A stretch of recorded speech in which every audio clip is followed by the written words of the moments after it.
சோத்துரிக்கிறோம் ஆண்டவரே. அன்பின் தேவனே, நாங்கள் உம்மை சோத்துரிக்கிறோம். கிருபையும் இரக்கமும் உள்ள எங்கள் பரிசுத்தரே, நாங்கள் உம்மை துதிக்கிறோம் ஆண்டவரே. ஆண்டவரே, எங்கள் மத்தியிலே எங்களுக்குள்ளாய் கிரியை செய்கிறவர். நீங்கள் ஒவ்வொரு நாளும் உமக்கேற்ற பாத்திரமாய், உமக்கு உகந்த பாத்திரமாய் எங்கள் வாழ்க்கையை, எங்கள் ஆத்மாவை நீங்கள் வணைகிற தயவுக்காய் நாங்கள் உம்மை துதிக்கிறோம் ஆண்டவரே. ஆண்டவரே, நாங்கள் பெற்ற ஸ்லாக்கியம் இந்த பூலோகத்திலே அறிகிற அறிவினால் எங்கள் மனக்கண்களை திறந்தீரே, நாங்கள் உம்மை துதிக்கிறோம். எங்கள் வாழ்க்கையின் மையத்திலே ஆண்டவரே, மாமிசம் சுயம் எங்களுக்குள்ளாய் இருந்தது.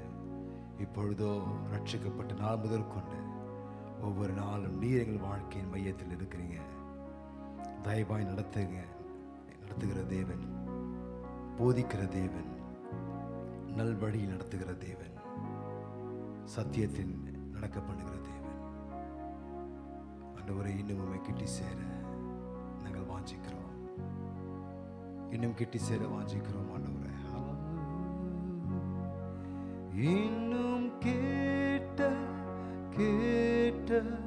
சேர்த்து கொள்ளுமே பாடுபட்ட நாயகா. இன்னும் கேட்ட சேர்த்து கொள்ளுமே ஜீவன் தந்த ரட்சகா. இன்னும் கேட்ட சேர்த்து கொள்ளுமே பாடுபட்ட நாயகா. இன்னும் கேட்ட சேர்த்து கொள்ளுமே ஜீவன் தந்த ரட்சகா. திவ்ய அன்பின் சத்தத்தை ரட்சகா கேட்டு உம்மை ஆண்டினே. இன்னும் கேட்டி சேர என் ஆண்டவாம் அவள் கொண்டீதோ வந்தேன். இன்னும் கேட்ட சேர்த்து கொள்ளுமே பாடுபட்ட நாயகா. இன்னும் கேட்ட சேர்த்து கொள்ளுமே ஜீவன் தந்த ரட்சகா. என்னை முற்றுமே இந்த நேரத்தில் சொந்தமாக்கிக் கொள்ளுமே. உம்மை வாஞ்சையோடெந்த உள்ளத்தில் நாடி தேட செய்யுமே. இன்னும் கேட்ட சேர்த்து கொள்ளுமே பாடுபட்ட நாயகா. இன்னும் கேட்ட சேர்த்து கொள்ளுமே ஜீவன் தந்த ரட்சகா. திருப்பாதத்தில் தங்கும் போதெல்லாம் பேரானந்தம் காணீரே. உம்மை நோக்கி வேண்டுதல் செய்கையில் மெய் சந்தோஷமாகிறேன்.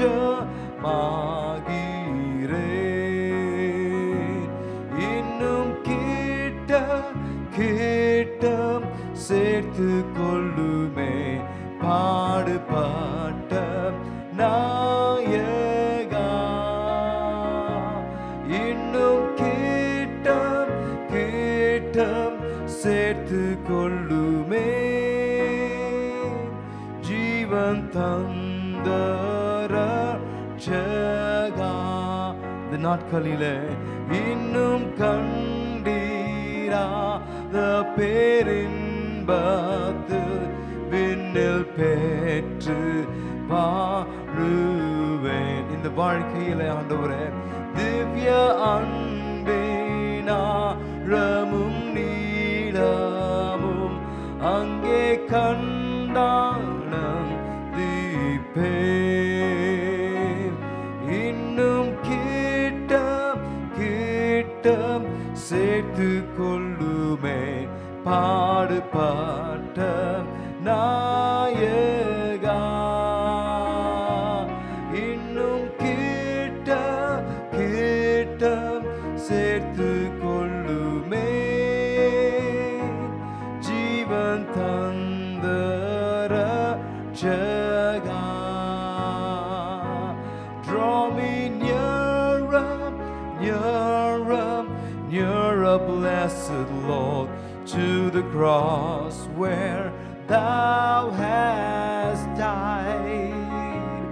Draw me nearer, nearer, nearer, blessed Lord, still closer, God, to thy precious bleeding side.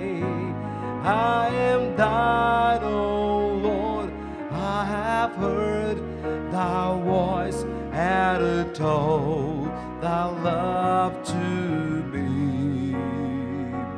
But I long to rise in the arms of faith and be closer drawn to thee. Nearer, nearer, nearer, blessed Lord, to the cross where thou hast died. Draw me nearer, nearer, nearer, blessed Lord, to thy precious bleeding side. Consecrate me now to thy service, Lord, by thy power of grace divine. Let my soul look up with a steadfast hope, and my will be lost in thine. Draw me nearer, nearer, nearer, blessed Lord, to the cross where thou hast died. Draw me nearer, nearer, nearer, blessed Lord, to thy precious bleeding side. Oh, the pure delight of a single hour that before thy throne I spend. Yes, Lord, when I kneel in prayer, and with thee, my God, I commune as friend with friends. Still closer, draw me nearer, nearer, nearer, blessed Lord, to the cross where thou hast died. Amen. Draw me nearer, nearer, nearer, blessed Lord, to thy precious bleeding side. There are depths of love that I cannot know till I cross the narrow sea. There are heights of joy that I may not reach till I rest in peace with thee. Draw me nearer, nearer, nearer, blessed Lord, to the cross where thou hast died. night. Draw me nearer, nearer, nearer, blessed Lord, to thy precious bleeding side. Hallelujah. Amen. Thank you, Jesus. நல்ல ஆண்டவரே, இந்த 17வது நாளுக்காக உம்மை நன்றியோடு துதிக்கிறோம். இந்த நாளிலும் ஆண்டவரே, இந்த உபவாச தியானத்தை கற்றுக் கொள்ளுகிற ஒவ்வொருவரையும் கர்த்தர் ஆசீர்வதிப்பீராக. பேசுகிறவர்கள் நீங்கள் அல்ல, உங்களுக்குள்ளே இருந்த ஆவியானவர் பேசுகிறார். நாங்கள் ஊண்ட கட்டப்படுவதற்கு நீர் விரும்புகிற வேளையில் எங்களை விட்டு கொடுத்து ஆண்டவரே ஊண்ட கட்டப்படத்தக்கதாக கர்த்தர் உதவி செய்வீராக. இயேசுவின் நாமத்தில் பிதாவே, ஆமென். ஆண்டவரும் இரட்சகருமாகிய இயேசு கிறிஸ்துவின் ஈடு இணையற்ற நாமத்திலே இந்த 17வது நாளிலே, இந்த ஆராதனையிலே அல்லது இந்த உபவாச தியானத்தில் வீடுகளிலே இருந்து கலந்து கொள்ளுகிற எல்லாரையும் கர்த்தர் தாமே ஆசீர்வதிப்பாராக. தொடர்ந்து இப்படி வேதத்தை தியானித்து கற்றுக் கொடுப்பது சற்று கடினமாக இருந்தாலும் கர்த்தர் உங்களோடு இடைபெட விரும்பும் போது நீங்கள் விட்டு கொடுப்பீர்களானால் அவர் உங்களை கட்டி எழுப்புவார். மற்றவர்கள் போட்ட அஸ்திபாரத்தின் மேலே வேறொருவன் போட்ட அஸ்திபாரத்தின் மேலே நான் கட்டாமல் என்று அப்போஸ்தலனாகிய பவுல் சொல்லுகிறார். வேறொருவருடைய ஒரு அஸ்திபாரம் நமக்கு தேவையில்லை. அன்றன்றைக்கு பரிசுத்த ஆவியானவர் என்ன கொடுக்கிறாரோ அதை தான் நான் கொடுத்து கொண்டு வருகிறேன். ஆகவே நன்மையானதை வேண்டும் என்று விரும்புகிறவர்கள் இதில் கலந்து கொண்டு எடுத்துக்கொள்ளலாம் வசனங்களை, வார்த்தைகளை. மற்றவர்கள் அது உங்களுக்கும் கர்த்தருக்கும் உள்ளது. நம்மளுடைய திருச்சபையின் ஒழுங்கின்படி 21 நாள் உபவாச நாட்கள். எத்தனை பேர் கலந்து கொள்கிறார்கள் இல்லை என்பது எனக்கு தெரியாது. எத்தனையோ சேனல்ஸில் வருகிற காரியங்களை விசுவாசிகள் பார்க்கிறார்கள், அறிகிறார்கள். ஆனால் ஒரு தாய் சபையின் நிகழ்ச்சி நம்மில் எத்தனை பேர் கலந்து கொள்கிறோம் கர்த்தர் அறிவார். நான் எதையோ குறையாய் சொல்லுகிறேன் என்று தயவு செய்து யாரும் எடுக்க வேண்டாம். இதை ஒளிபரப்புவதற்கு, இதை தியானித்து கற்றுக் கொடுப்பது, இதை டெக்னாலஜி மூலமாக வெளியே அனுப்புவது எவ்வளவு கஷ்டம் என்பதை நானும் இங்கே இருக்கிறவர்களும் அறிந்திருக்கிறோம். ஏதோ ஒன்று சபையில் ஒரு வெறும் ஹாலுக்கு பாஸ்டர் பேசுகிறார் என்று கூட சிலருக்கு எண்ணம் இருக்கலாம். ஆனால் மிகுந்த பாரத்தோடு நான் எதிர்பார்ப்போடு இவளை ஆயத்தப்படுத்துகிறேன். அது கர்த்தர் அறிவார். இந்த 17வது நாளிலும் இந்த சப்ஜெக்ட் கிட்டத்தட்ட நாம் முடிக்க போகிறோம். இந்த 17வது நாளிலும் ஆண்டவர் கிறிஸ்துவை மையமாக கொண்டுள்ள வாழ்க்கையின் சில உண்மைகளை நமக்கு இன்னொரு முறை கற்றுக் கொடுக்க அல்லது நினைவுபடுத்த விரும்புகிறார். Christ centred life. இன்னைக்கு பிலிப்பியர் 1ஆம் அதிகாரத்திலிருந்து சில உண்மைகளை நாம் கற்றுக்கொள்ளப் போகிறோம். அது மிகவும் நல்ல ஒரு அதிகாரம். கிறிஸ்துவை மையமாக கொண்டுள்ள வாழ்க்கையை நாம் கற்றுக்கொள்ள வேண்டும் என்றால் அப்போஸ்தலனாகிய பவுலடியாருடைய நிருபங்களை வாசித்தால் போதும். அநேக உண்மைகளை நாம் அறிந்து கொள்ள முடியும்.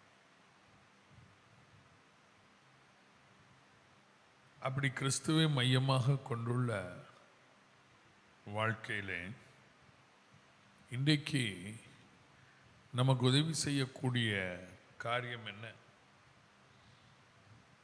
வசனம் என்ன? பிலிப்பியர் 1ஆம் அதிகாரம் 5ஆம் வசனத்தை நான் உங்களுக்கு வாசிக்கிறேன். பிலிப்பியர் 1:5. இன்றைக்கு நான் சொல்லுகிற வசனங்கள் ஆங்கிலத்திலே ஒருவேளை முன்னும் பின்னுமாக இருக்கலாம்.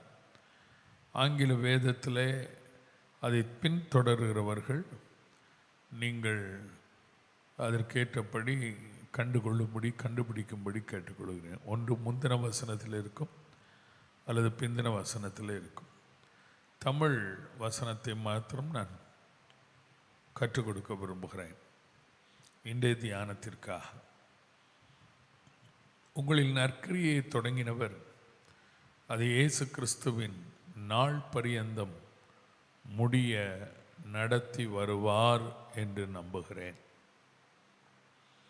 உங்களில் நற்கிரியை தொடங்கினவர் அது இயேசு கிறிஸ்துவின் நாள் பரியந்தம் முடிய நடத்தி வருவார்.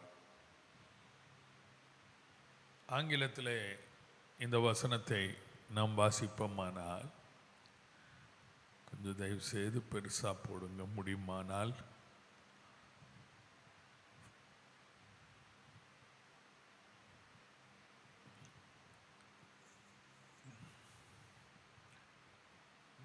சைமன் கொஞ்சம் ஃபாலோ பண்ண முடியாது, இங்கிலீஷில் பின்னால் இருக்கும் பாருங்க, டக்குன்னு போட்டுறக்கூடாது. ஆங்கில பைபிள்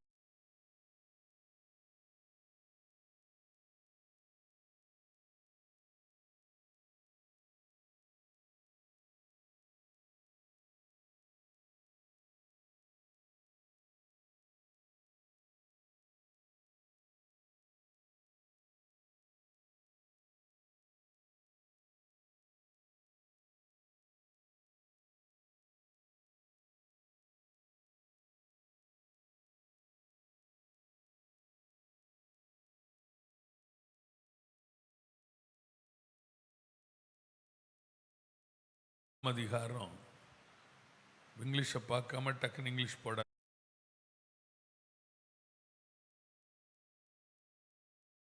ஆங்கிலத்தில் 6ஆம் வசனத்தில் இருக்கு. 6ஆம் வசனத்தில் இருக்கு. கொஞ்சம் இடையில டிஸ்ட்ராக்ஷன் இருந்தால் தவறாக தயவு செய்து யாரும் புரிந்து கொள்ளாதீங்க. Being confident of this very thing, that he which hath begun a good work in you will perform it until the day of Christ. He which hath begun a good work in you will perform it until the day of Jesus Christ. சக்கியாத தமிழில் 5வது வசனம். உங்களில் நற்கிரியை தொடங்கினவர் அதை இயேசு கிறிஸ்துவின் நாள் பரியந்தம் முடிய நடத்தி வருவார் என்று நம்பி. உங்களில் நற்கிரியை தொடங்கினவர் அது இயேசு கிறிஸ்துவின் நாள் பரியந்தம் முடிய நடத்தி வருவார். முடிய நடத்தி வருவார். இங்கே ஆங்கிலத்தையும் தமிழில் இருக்கிறது இணைஞ்சு பார்த்தா கண்டுபிடிச்சிடலாம் அது எந்த வசனத்தில் முன்னால் அல்லது பின்னால் வருது. உங்களில் நற்கிரியை தொடங்கினவர் அதை இயேசு கிறிஸ்துவின் நாள் பரியந்தம் முடிய நடத்தி வருவார். அன்னைக்கு நேற்று தம்பிட்டு சொன்னேன், எல்லா காரியத்துக்கும் தொடங்குறதுக்கு ஒரு நபர் இருப்பாங்க, 2 நபரா இருக்கலாம். ஒன்று, நாமே ஒன்றை தொடங்கலாம். மற்றொன்று, இன்னொருவர் அதை தொடங்கலாம். திரும்ப சொல்லுகிறேன், ஒன்று நாமே அதை தொடங்கலாம், இல்லை என்றால் இன்னொருவர் அதை தொடங்கலாம், இன்னொரு நபராக. ஆனால் ஆவிக்குரிய வாழ்க்கையிலே அநேக காரியங்களை, கிட்டத்தட்ட எல்லா காரியங்களையும் தொடங்குகிறவர் நம்முடைய ஆண்டவர் மட்டுமே. கிறிஸ்துவை மையமாக கொண்டுள்ள வாழ்க்கையிலே நமக்குள் நற்கிரியையே அவர் தொடங்குவாராம். யார் யார் கிறிஸ்துவை மையமாக கொண்டுள்ள வாழ்க்கையை நடத்துகிறார்களோ அவருடைய வாழ்க்கையிலே நற்கிரியையே தொடங்குகிறவர் இப்ப நடத்திக்கிட்டே இருக்கிறாரு. இயேசு கிறிஸ்துவின் நாள் பரியந்தம் அதை முடிய நடத்துவார். இப்போ அந்த படத்தை போடுங்க, அந்த அந்த சர்க்கிள் எல்லாம் நல்லா கவனிக்கணும். நான் மெதுவாக கற்றுக் கொடுக்குறேன். கிரைஸ்ட் சென்டர்ட் லைஃப், இந்த படத்தை பாருங்க. எத்தனை பேருக்கிட்ட அந்த படம் இருக்கு தெரியல. பாருங்க, இதில் கிறிஸ்துன்னு இருக்கு. அந்த கிறிஸ்துவை கொஞ்சம் மேலே கொண்டு போயிடுங்க. கிறிஸ்துவை நல்ல மேலே கொண்டு போனா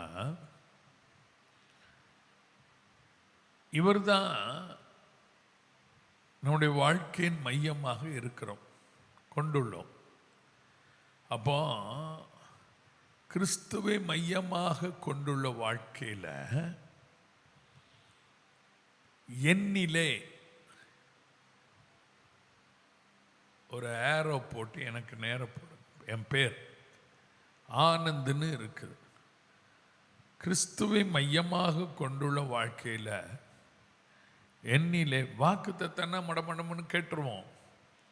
இது மோல்டிங், நம்மளை உருவாக்குவது, நம்மை உடைப்பது. ஒரு மாதிரி போர் அடிக்கிற மாதிரி இருக்கலாம் உங்களுக்கு. நான் மற்றவர்களை மாதிரி யாரையும் காப்பி பண்ணி ஏதாவது ஒன்று சொல்லணும்னு சொல்லலை. நான் ரொம்ப கேர்ஃபுல்லாக பேசுகிறேன்.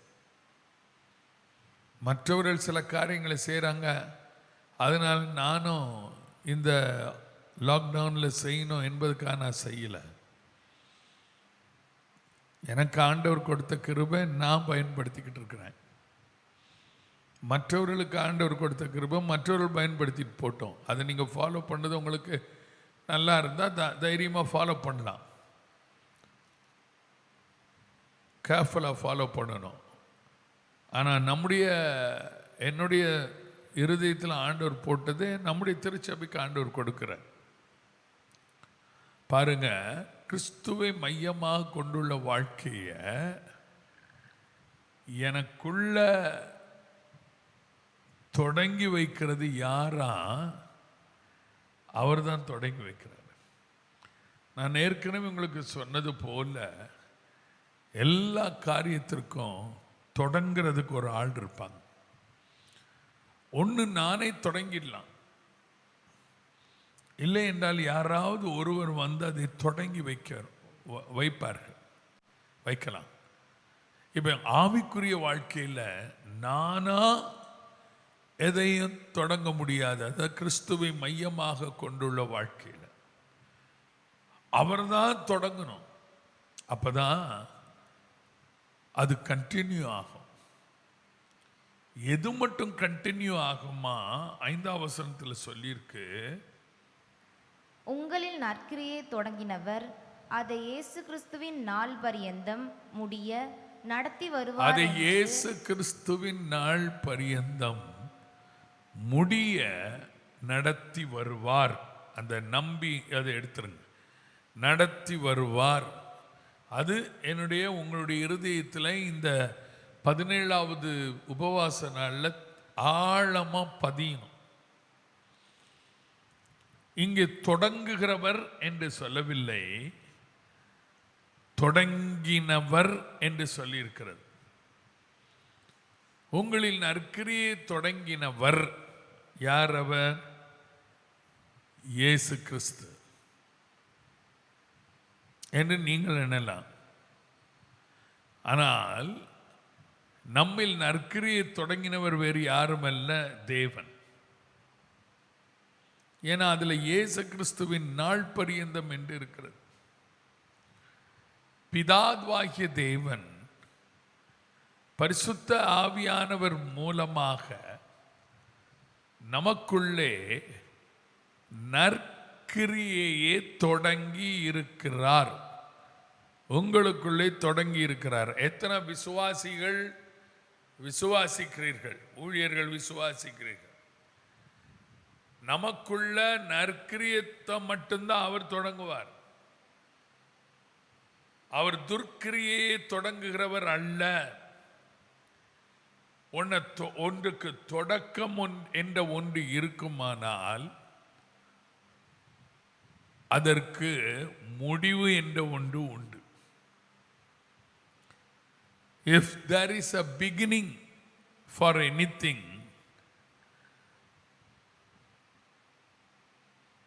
we should be clear that there will be an end for that.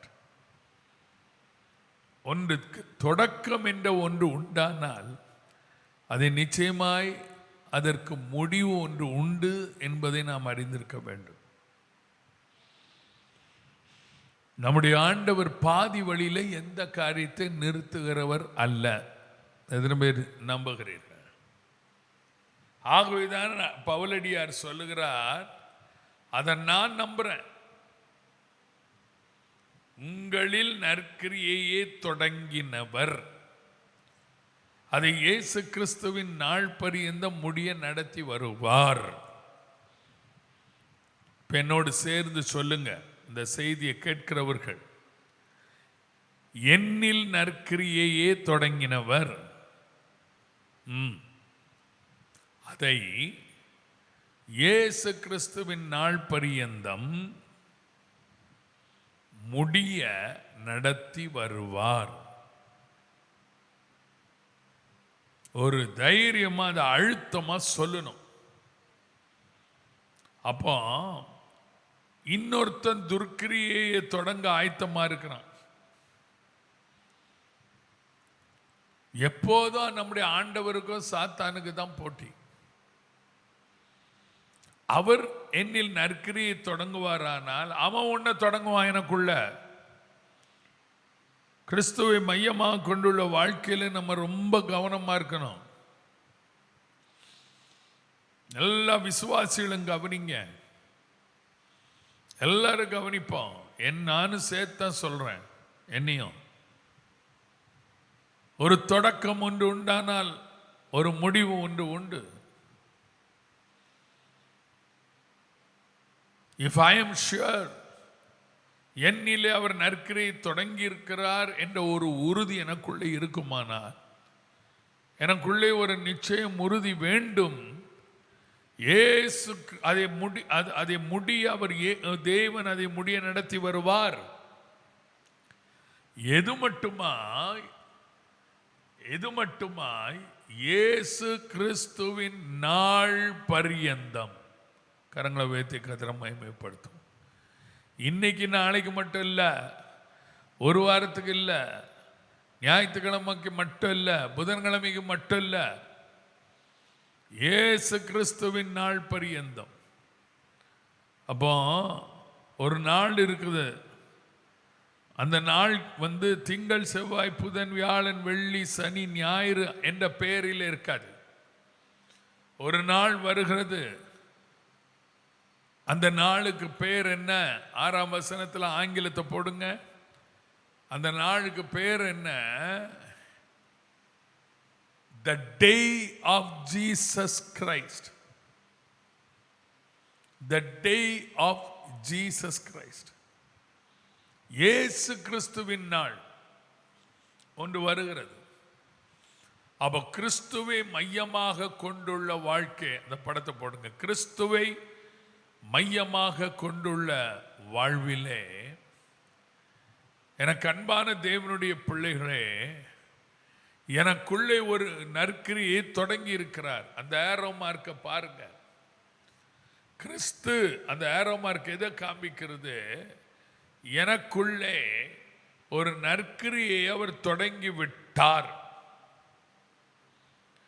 அது பாதி வழியில் நிக்குதா அல்லது அதுல கண்டினியூட்டி இருக்குதா?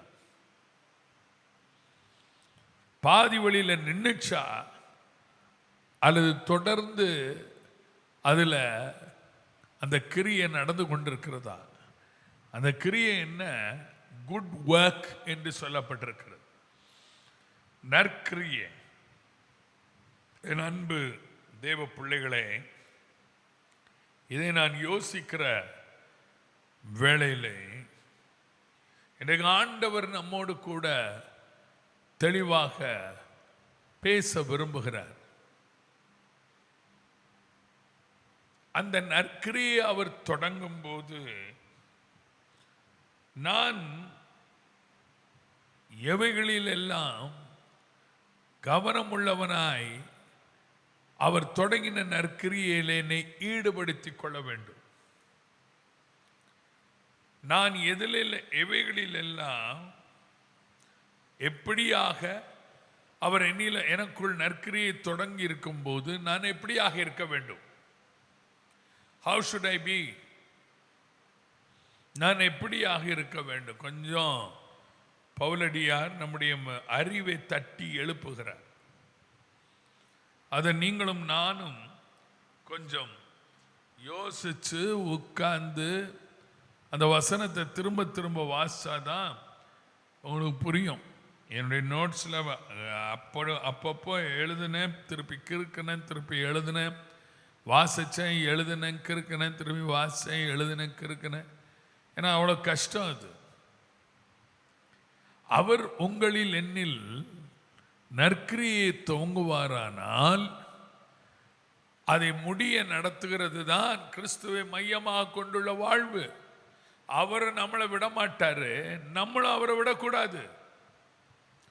அப்படி அந்த வாழ்க்கை பற்றி அவர் சொல்லும் போது சில காரியங்களை அவர் குறிப்பிடுகிறதாக நான் பார்க்கிறேன்.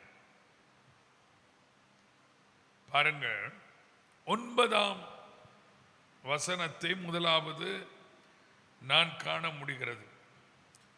9ஆம் வசனம் தமிழிலே வாசிக்கிறேன். மேலும் உத்தமமானவைகளை நீங்கள் ஒப்புக்கொள்ளத்தக்கதாக. போதும். உத்தமமானவைகளை ஒப்புக்கொள்ள வேண்டும். உத்தமமான தமிழை போடுங்க. தமிழ் நான் சொல்லாம டக்குன்னு இங்கிலீஷ் போடாதீங்க. மேலும் உத்தமமானவைகளை நீங்கள் ஒப்புக்கொள்ள வேண்டும். ஒப்புக்கொள்ளத்தக்கதாக. ஆங்கிலத்திலே 10ஆம் வசனம், ஆங்கிலத்திலே 10ஆம் வசனத்திலே இருக்கிறது. that ye may approve things that are excellent.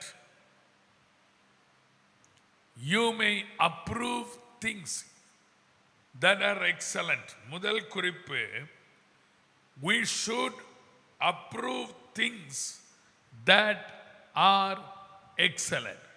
Should approve things that are excellent. தமிழிலே உத்தமமானவைகளை நாம் ஒப்புக்கொள்ள வேண்டும். எல்லாரும் என்னோடு சேர்ந்து சொல்லுங்க. உத்தமமானவைகளை நான் ஒப்புக்கொள்ள வேண்டும். உத்தமமானவைகளை நான் ஒப்புக்கொள்ள வேண்டும். அது பின் பாகத்திலான்னு விட்டுருங்க. மெயின் அந்த லைன் முக்கியம். உத்தமமானவைகளை நான் ஒப்புக்கொள்ள வேண்டும். குறிப்பில் அப்படியே போடுங்க, உத்தமமானவைகளை நான் ஒப்புக்கொள்ள வேண்டும். ஏன்னா நம்ம ஆண்டவர் உத்தமமானவர். அவர் ஒரு நற்கிரியையை உங்களில் என்னில் தொடங்குவாரானால் அந்த நற்கிரியை இப்படிதான் இருக்கும், உத்தமமான நற்கிரியையா தான் இருக்கும். அப்ப ஆண்டவர் எனக்குள்ள ஒன்றை துவங்குவாரான்னா உத்தமத்திற்கு மாறான ஒன்றையும் அவர் தொடங்க மாட்டார். காரணம் என்ன? அவரே உத்தமமானவர். இங்கே தெளிவாய் அந்த 10ஆம் வசனம் ஆங்கிலத்தில் சொல்லுகிறது, approve things that are excellent. Approve things that are excellent. அதாவது உத்தமமான காரியங்களை தான் நம்ம ஒப்புக்கொள்ளணும். நீங்க அந்த உத்தமமான காரியம் என்ன என்று கொஞ்சம் யோசித்து பார்த்தேன். கவனிங்கள்,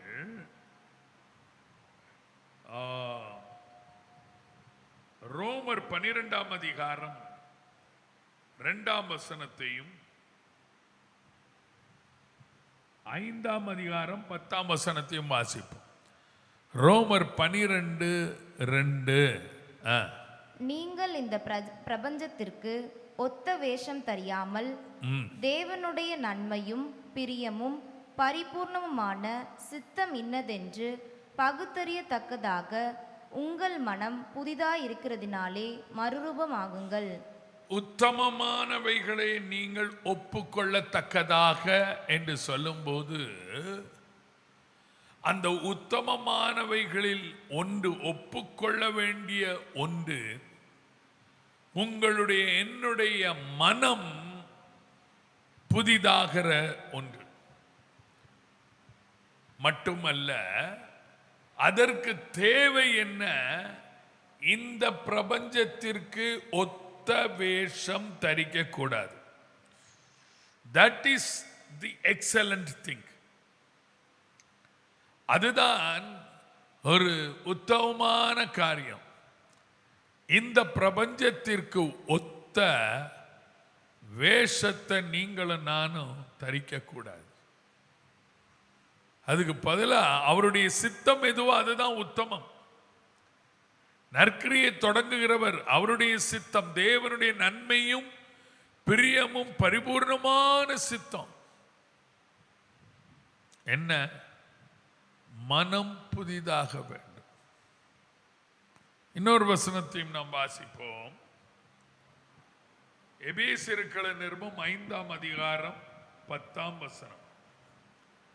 எபேசியர் 5:10. கர்த்தருக்கு பிரியமானது இன்னதென்று நீங்கள் சோதித்து பாருங்கள். கர்த்தருக்கு பிரியமானது இன்னதென்று நீங்கள் சோதித்து பாருங்கள். அப்போ உத்தமமான காரியம் என்ன? எதை நாம் ஒப்புக்கொள்ள வேண்டும்?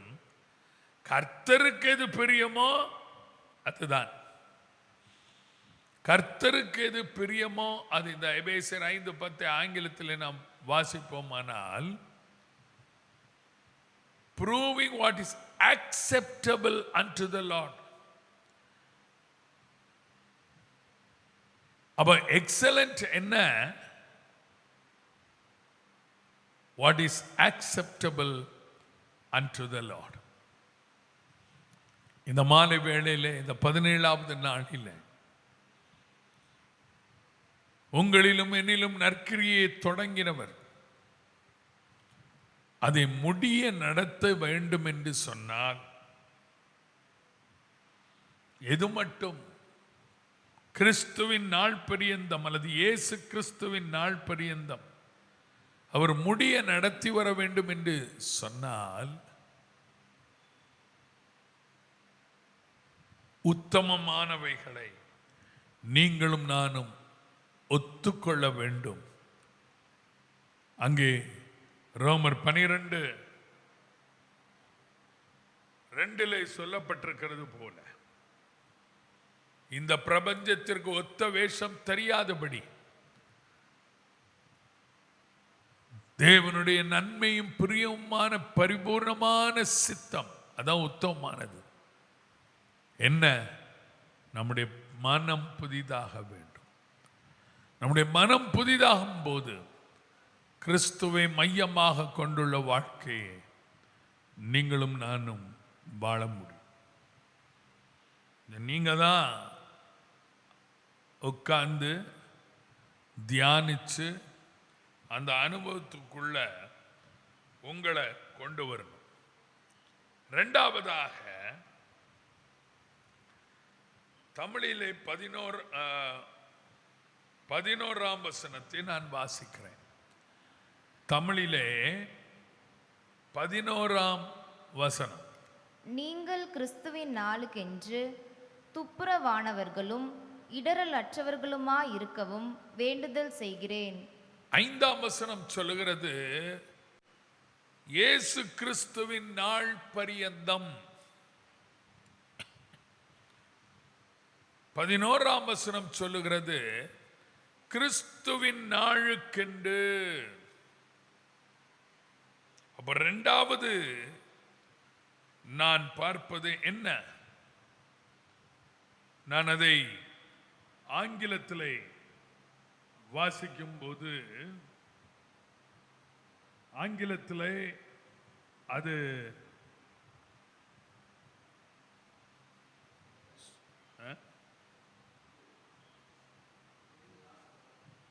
பத்தாம் வசனத்தின் கடைசி பகுதியிலே இருக்கிறது.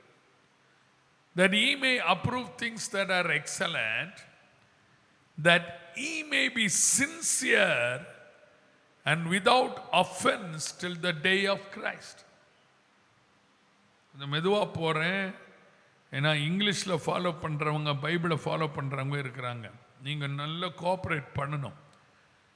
தமிழ்மார் டக்குன்னு எடுத்து போடுறது அவங்களுக்கும் கஷ்டம். அது நீங்கள் எங்களோடு கோஆப்ரேட் பண்ணி நல்லா கவனித்தா ஆங்கில வேதத்திலேருந்தே நீங்கள் அதை அறிந்து கொள்ள முடியும். தமிழிலே 11ஆம் வசனம், கிறிஸ்துவின் நாளுக்கென்று துப்புரவானவர்களும் இடரற்றவர்களுமாய் இருக்க வேண்டுதல் செய்கிறேன். ஆங்கிலத்திலே 10ஆம் வசனத்தின் பின்பகுதி, அதில் 2 குறிப்பாக ஆங்கிலத்தில் இருக்கிறது. முதலாவது, உத்தமமானவைகளை நீங்கள் ஒப்புக்கொள்ளத்தக்கதாக. 2வது குறிப்பும் அதே ஆங்கிலத்திலே 10ஆம் வசனத்திலே இருக்கிறது. That he may be sincere and without offense till the day of Christ. அப்போ உங்களில் என்னில் நற்கிரியை தொடங்கினவர் அதை இயேசு கிறிஸ்துவின் நாள் பரியந்தம் முடிய நடத்தி வருவார். நாம் நம்ப வேண்டும். அப்படி நம்பும் போது 2வது நிலைமை என்ன? Should be sincere and without offense till the day of Christ. கிறிஸ்துவின் நாளுக்கென்று நாம் துப்புரவானவர்களும் இடரலற்றவர்களுமாய் இருக்க வேண்டும். துப்புரவானவர்கள், இடரல் அற்றவர்கள்.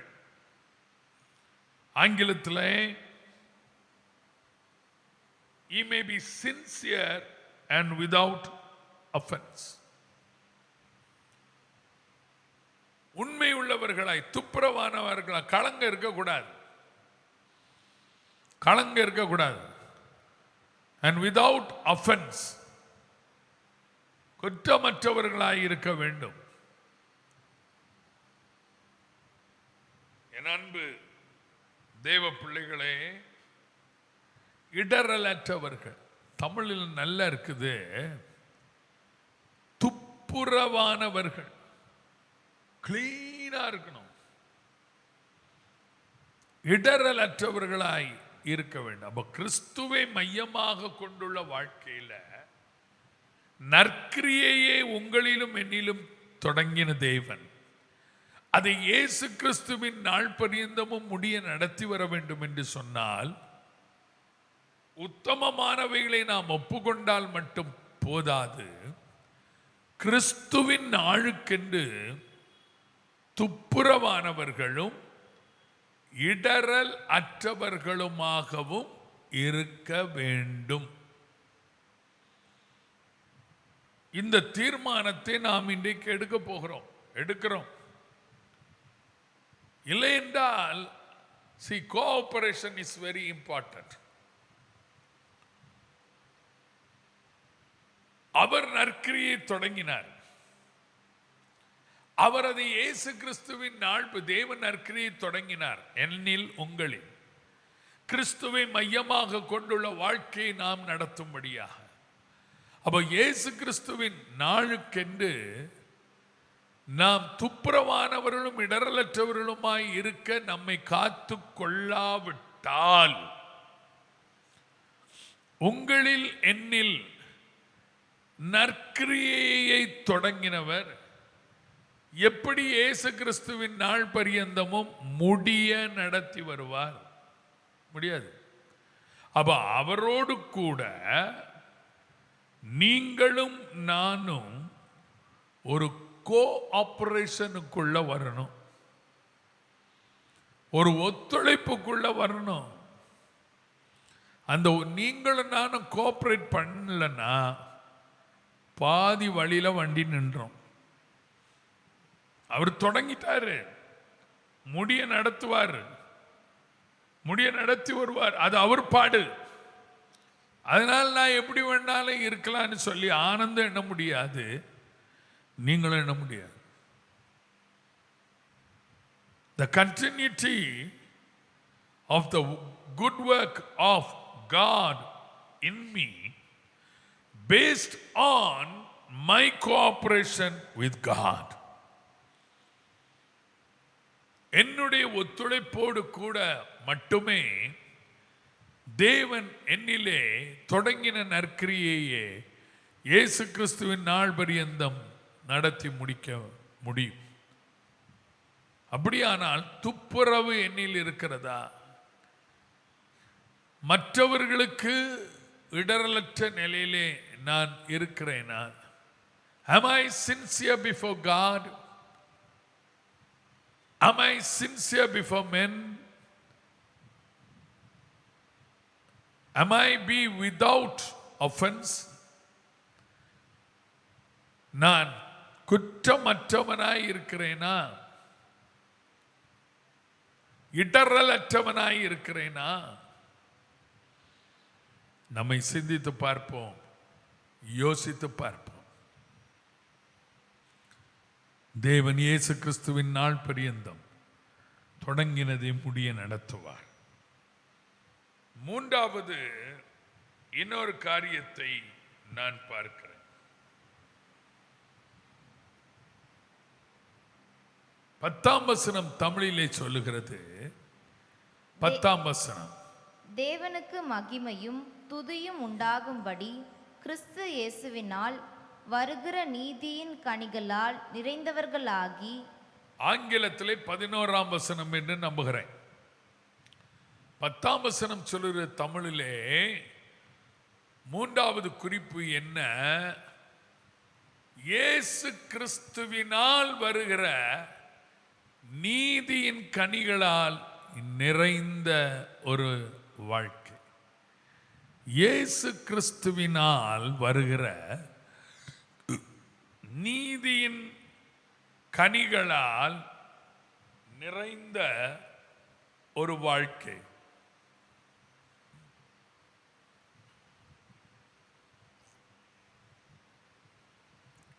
அது என்ன? யோசித்து பாருங்கள். இங்கேயும் இயேசு கிறிஸ்து என்ற வார்த்தை இருக்கிறது, தேவன் என்ற வார்த்தை இருக்கிறது. அப்ப மூன்றாவது குறிப்பு என்ன? should be filled with the fruit of righteousness. should be filled with the fruits of righteousness. ஆங்கிலத்திலே 11ஆம் வசனத்திலே நான் வாசிக்கிறேன்.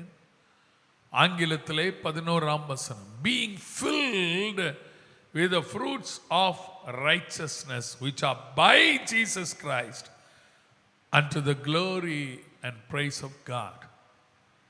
Being filled with the fruits of righteousness. முதலாவது உத்தமமானவைகளை ஒப்புக்கொள்ள வேண்டும். இரண்டாவது இயேசு கிறிஸ்துவின் நாளுக்கென்று துப்புரவானவர்களும் இடரற்றவர்களுமாய் இருக்க வேண்டும். மூன்றாவது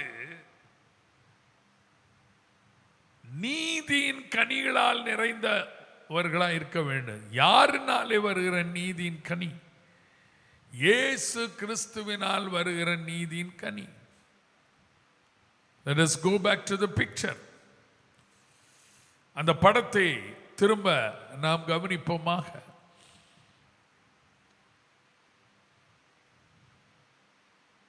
அந்த படம் இவ்வளமாய் நமக்கு சொல்லுகிறது, கவனிங்கள். கிறிஸ்து மேலே இருக்கிறார்.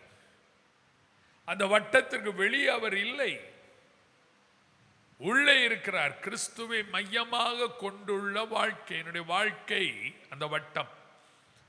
கிறிஸ்துவை மையமாக கொண்டுள்ள வாழ்க்கை. இப்பொழுது அவர் இருக்கிறார். அந்த கிறிஸ்துவை மையமாக கொண்டுள்ள வாழ்க்கையிலே அந்த ஆரோவை கவனியுங்கள். அவரிடத்திலிருந்து எனக்கு வருகிற காரியம் என்ன? ஒன்று உத்தமமானவைகள், இரண்டாவது துப்புரவு இடரலற்ற வாழ்க்கை. அப்படி எடுத்துக்கிடுவோமே சிம்பிளா. மூணாவது என்ன வருது அவர்கிட்ட? சொல்லுங்க. நீதியின் கனிகள். நீதியின் கனிகள், with the fruits of righteousness. பைபிள்ல சில கனிகளை பார்க்கிறோம். மனந்திரும்புதலுக்கேற்ற கனி, ஆவியின் கனி, the fruits of repentance, the fruit of spirit. இங்கே சொல்லப்பட்டிருக்கிறது the fruits of righteousness. கிறிஸ்துவை மையமாக கொண்டுள்ள வாழ்க்கை. மனந்திரும்புதலுக்கேற்ற கனி நம்மிடத்தில் இருக்குமானால் நீதியின் கனிகளால் நிறைகிற வாழ்க்கையை நாம் நடத்த முடியும் இயேசு கிறிஸ்துவினர். அதே போல கலாத்தியர் 5 சொல்லப்பட்டிருக்கிறது போல ஆவின் கனியை உடையவர்களாய் இருப்போமானால் நீதியின் கனிகளால் நிறைந்த வாழ்க்கையை நாம் உடையவர்களாய் இருக்க முடியும். 1-2 நாட்களுக்கு முன்பாக நாம் கவனித்தது போல செடியோடு இணைந்த ஒரு கொடியாக, திராட்சை செடியோடு இணைந்த ஒரு கொடியாக நம்முடைய வாழ்க்கை இருக்குமானால் மிகுந்த கனிகளை கொடுக்கக்கூடிய அந்த மிகுந்த கனிகளாகிய நீதியின் கனிகளால் நாம் நிறைந்திருப்போம். ஆகவே மனம் திரும்புதல், ஆவியின் கனி,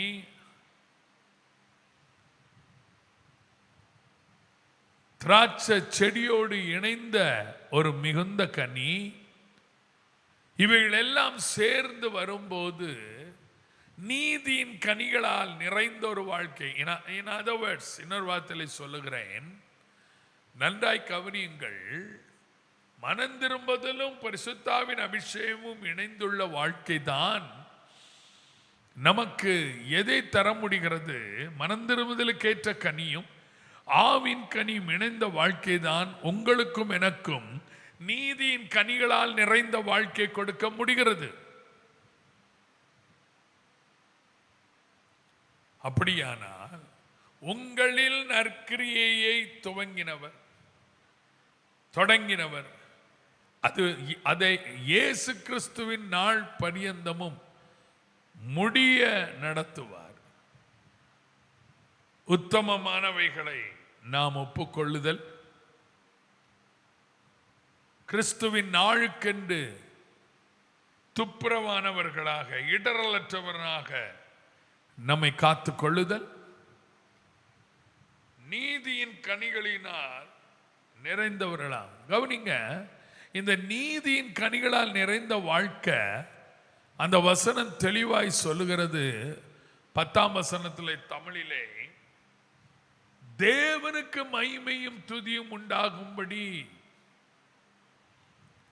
ஆங்கிலத்தில் 11ஆம் வசனம் இவ்விடமாய் சொல்லுகிறது. 11ஆம் வசனம், unto the glory and praise of God. Unto the glory and praise of God. இன்னைக்கு இது ஒருவரை பாதிக்கக்கூடிய ஒன்று அல்ல. அந்த படத்தை போடுவோம். கிறிஸ்துவின் மூலமாய் நாம் பெற்றுக்கொள்ளுகிற மனம் திரும்புதல், கிறிஸ்து என்னும் அபிஷேகம் பண்ணப்பட்டவர் மூலமாய்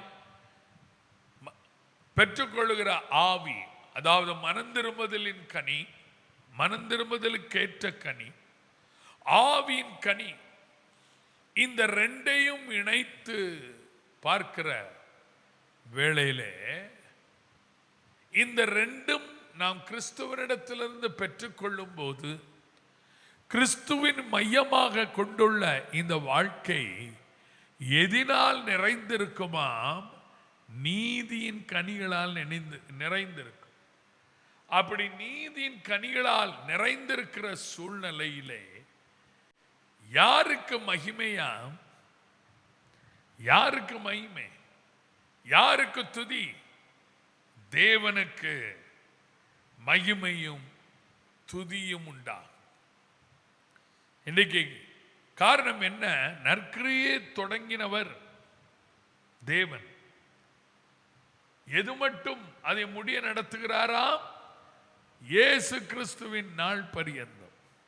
அப்போ இதுல தேவனும் பிதாவாகிய தேவனும் குமாரனாகிய இயேசு கிறிஸ்துவும் இணைந்து பரிசுத்த ஆவியானவர் மூலமாக அந்த நற்கிரியை நமக்குள்ளே தொடங்கி அதை முடிய நடத்தக்கூடிய நிலையிலே அவர்களுடைய முக்கூட்டு கோஆபரேஷன், அந்த ஒத்துழைப்பு எவ்வளவு அதிகமாக இருக்கிறதோ அதே போல திருத்துவத்திற்கு அப்பாற்பட்டு அதற்கு கீழே கிடக்கிற முடங்கி கிடந்த என்னை அவர் தூக்கி எடுத்து என்னில் நற்கிரியை பிதாவாகிய தேவன் தொடங்கினவர் அதை தம்முடைய குமாரனாய் இயேசு கிறிஸ்துவின் நாள் வரைக்கும் முடிய நடத்தி வருவார் என்ற நிலையிலே உத்தமமானவைகளை நான் ஒப்புக்கொண்டு தேவனுக்கு பிரியமானது என்னது, நன்மையும் பிரியமானது என்னது என்று நான் ஒப்புக்கொண்டு அதை பின்பற்றி துப்புரவான இடரலற்ற வாழ்க்கை கிறிஸ்துவின் நாளுக்கென்று, எந்த நாளுக்காக அவர் முடிய நடத்துவார் அந்த நாளுக்கென்று நான் என்னுடைய வாழ்க்கையை நடத்தி இயேசு கிறிஸ்துவினால் வருகிற நீதியின் கனிகளால் நிறைந்த ஒரு நிலையிலே நான் வாழும்போது அது தேவனுக்கு மகிமையையும் தேவனுக்கு துதியையும் கொண்டு வரக்கூடிய ஒரு வாழ்க்கையாக இருக்கிறது. இது நாளை தினம் தொடருவோம். பல குறிப்புகள் என்னிடத்தில் இருக்கிறது. கிறிஸ்துவை மையமாக கொண்டுள்ள வாழ்க்கை என்ன? தேவன் என்னிலே நற்கிரியை தொடங்கிவிட்டார், அதை நடத்தி கொண்டிருக்கிறார். எது மட்டும்? இயேசு கிறிஸ்துவின் நாள் பரியந்தமும் உத்தமமானவைகளை நான் ஒப்புக்கொண்டு தேவனுக்கு பிரியமும் நன்மையுமாக தோன்றுகிற அவருடைய சித்தத்தை நான் நடத்தி இரண்டாவதாக கிறிஸ்துவின் நாளுக்கென்று துப்புரவான இடரலற்ற வாழ்க்கையை நான் நடத்தி எல்லாவற்றுக்கும் மேலாக மனம் திரும்புதல், ஆவின் கனி, இந்த ரெண்டுக்குள்ள கனிகளால் நிறைந்த வாழ்க்கை நீதியின் கனிகளாக ப்ரொடியூஸ் பண்ணி அந்த நிறைந்த வாழ்க்கையை நான் நடத்தும் போது, என் அன்பு தேவ பிள்ளைகளே, எனக்கு தெரியும் தொடங்கினவர் கிறிஸ்துவின் நாள் பரியந்தம் முடிய நடத்துவார். என்னுடைய கிறிஸ்துவை மையமாக கொண்டுள்ள வாழ்க்கை அவரை சந்திக்க ஆயத்தப்படுகிற ஒரு வாழ்க்கையாக இருக்கும். கண்களை மூடி ஜெபிப்போம். எங்களால் ஆண்டவரே, இந்த அருமையான ஆழமான சத்தியத்திற்காக உமக்கு ஸ்தோத்திரம். ஆண்டவரே, எங்களில் நற்கிரியை நீர் தொடங்கினீர், அதை இயேசு கிறிஸ்துவின் நாள் பரியந்தம் முடிய நடத்தி வருவீர் என்று நாங்கள் பவுலடியாரோடு இணைந்து நம்புகிறோம். ஆண்டவரே, எவ்வளவு அர்த்தமுள்ள ஒரு கவனமான வாழ்க்கை நாங்கள் நடத்த வேண்டும். உத்தமமானவைகள் உம்முடைய சித்தம், உமக்கு பிரியம், உமக்கு நன்மையானவைகளை, எக்ஸலன்ட் திங்ஸ், நாங்கள் அதை ஒப்புக்கொள்ள, உம்முடைய நாளுக்கு என்று துப்புரவானவர்களும் இடரலற்றவர்களும் என்னுடைய வாழ்க்கையை காத்துக்கொள்ள, எல்லாவற்றுக்கும் மேலாக கர்த்தாவே, நீதியின் கனிகளால் நிறைந்த ஒரு வாழ்க்கையை நம்முடைய மனம் திரும்புதலுக்கு ஏற்ற கனிகளை கொடுத்து, ஆவின் கனியை ஆண்டவரே வெளிப்படுத்தி, நீதியின் கனிகளால் நிறைந்த ஒரு வாழ்க்கையின் மூலமாக எங்களில் நற்கிரியை தொடங்கினவர் அது இயேசு கிறிஸ்துவின் நாள் பரிந்த முடிய நடத்தி வருவீரா. அதனாலே தேவனுக்கு துதியும் மகிமையும் உண்டாக நாங்கள் வாழ எங்களை ஒப்புக் கொடுக்கிறோம். உடைய பிள்ளைகள் இந்த நாள் முழுவதும் ஆசீர்வதி, உடைய ஜப குறிப்புகளுக்கு பதிலை தந்தருளுவீராக. உடைய ஒவ்வொருவருடைய ஜப குறிப்பையும் தனித்தனியாய் ஆசீர்வதித்து கேட்டு பலன் கொடுத்து தம்முடைய நாமத்தை மகிமைப்படுத்தும். இயேசுவின் நாமத்தில் வேண்டிக் கொள்கிறோம் பிதாவே, ஆமென். நாளை தினம் வாரத்தின் இடைப்பட்ட நாள், மிட்வீக் சர்வீஸ், வார மைய ஆராதனை, சபை கூடி வருதலின் ஆராதனையாக அதிகாலை 6 மணியிலிருந்து 7:30 மணி மட்டும் முதல் ஆராதனையும், மாலை 7லிருந்து 8:30 மணி மட்டும் 2வது ஆராதனையும் நடைபெறும். விசுவாசிகள் காலையில் வரக்கூடிய எல்லாரும் பாருங்கள். காலை வர முடியாதவர்கள், காலையில் வந்தவர்களும் கூட மாலை 7 மணியிலிருந்து 8:30 மணி மட்டும் உள்ள ஆராதனையிலே கலந்து கொள்ளுங்கள். இவ்வளவு பெரிதான ரட்சிப்பை குறித்து நாம் கவலையற்றவர்களாய் இருக்கக்கூடாது. நமக்கு கிடைத்த இந்த நாட்களிலாவது அவரை ஆராதிக்க, அவரை வழிபட, அவருடைய வார்த்தைகளை கேட்க சபை கூடி வருதலை சிலர் விட்டு விடுகிறது போல நாமும் விட்டு விடாருப்ப. நான் யாரையும் குறை சொல்லல, வசனத்தை சொல்றேன். கர்த்தர் நமக்கென்று ஒரு சபையை கொடுத்திருக்கிறார், அதை நம்ம விட்டு விடக்கூடாது. கூடி வருதல கடமைகள் இருக்கிறது, நான் மறுக்கவில்லை. பிள்ளைகளுடைய கல்வி இருக்கிறது, மறுக்கவில்லை.